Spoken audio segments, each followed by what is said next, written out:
സ്തുതി. എന്നെ ജീവിക്കുന്നതിനായ യേശുക്രിസ്തുവിന്റെ നാമത്തിൽ നിങ്ങൾക്കേർക്കും എൻ്റെ വിനീതമായ കൊപ്പുകൈ. ഇന്ന് ഞാൻ സംസാരിക്കാൻ പോകുന്നത് നമ്മൾ ഈ കടന്നു പോകുന്ന സമയത്തെക്കുറിച്ചാണ്. നോമ്പ്. നമ്മുടെ ക്രൈസ്തീയ ആത്മീയ ജീവിതത്തിൽ വളരെ പ്രധാനപ്പെട്ട ഒരു വിഷയമാണ് നോമ്പ്. നോമ്പ് എന്നത് വെറും ഭക്ഷണം ഒഴിവാക്കുന്നതല്ല, അത് ദൈവത്തോട് ചേരുവാനുള്ള ഒരു പരിശുദ്ധ മാർഗമാണ്. നമ്മുടെ ശരീരത്തിന്റെ ആഗ്രഹങ്ങളെ നിയന്ത്രിച്ച് മനസ്സിനെയും ഹൃദയത്തെയും ദൈവത്തിലേക്ക് തിരിക്കുന്ന ഒരു ആത്മീയ പ്രവൃത്തിയാണ് നോമ്പ്. ഇന്ന് നാം ജീവിക്കുന്ന ഈ ലോകത്ത് വളരെ തിരക്കേറിയതും ശബ്ദപൂർണവുമാണ്. ഈ തിരക്കിനിടയിലും നിശബ്ദമായി ദൈവസന്നിധിയിൽ നിൽക്കാൻ സഹായിക്കുന്ന അനുഗ്രഹീത സമയമാണ് നോമ്പ്. മത്തായി 6:16-17 വാക്യങ്ങൾ. നിങ്ങൾ ഉപവസിക്കുമ്പോൾ കപടഭക്തന്മാരെ പോലെ ദുഃഖഭാവമുള്ളവരാകരുത്.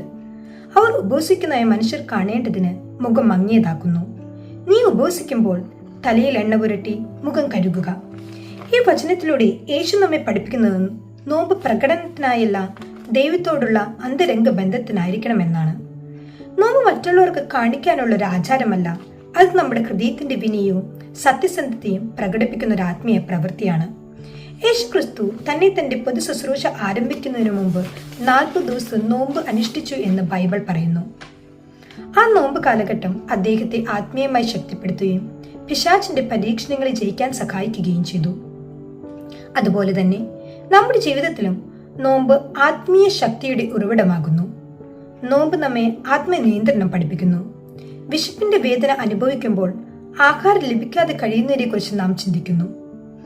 അതിലൂടെ കരുണയും സഹാനുഭൂതിയും വളരുന്നു. നോമ്പ് നമ്മെ ദരിദ്രരെ ഓർക്കാനും സഹായഹസ്തം നീട്ടാനും പ്രേരിപ്പിക്കുന്നു.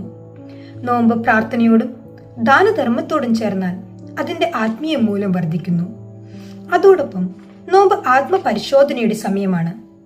എന്റെ ജീവിതം ദൈവത്തിന് പ്രസാദകരമാണോ? എന്റെ പ്രവൃത്തികൾ മറ്റുള്ളവർക്ക് നല്ല മാതൃകയാകുന്നുണ്ടോ എന്ന ചോദ്യങ്ങൾ ചോദിക്കാൻ നമ്മെ പ്രേരിപ്പിക്കുന്നു. കോപം, അസൂയ, ദേഷ്യം, അഹങ്കാരം എന്നിവ ഉപേക്ഷിച്ച് സ്നേഹം, ക്ഷമ, വിനയം എന്നിവ വളർത്താനുള്ള അവസരമാണ് നോമ്പ്. അതിനാൽ നോമ്പ് ഒരു ആചാരം മാത്രമല്ല, അത് ദൈവസന്നിധിയിലേക്ക് ഉള്ള ഒരു ആത്മീയ യാത്രയാണ്. നമ്മുടെ ഹൃദയം ശുദ്ധീകരിച്ച് ദൈവകൃപ അനുഭവിക്കാൻ സഹായിക്കുന്ന പരിശുദ്ധ സമയമാണിത്. ഈ നോമ്പ് അതിന് മുഖാന്തരമാകട്ടെ എന്ന് മാത്രം ആശംസിച്ചുകൊണ്ട് നിർത്തുന്നു. നന്ദി, നമസ്കാരം.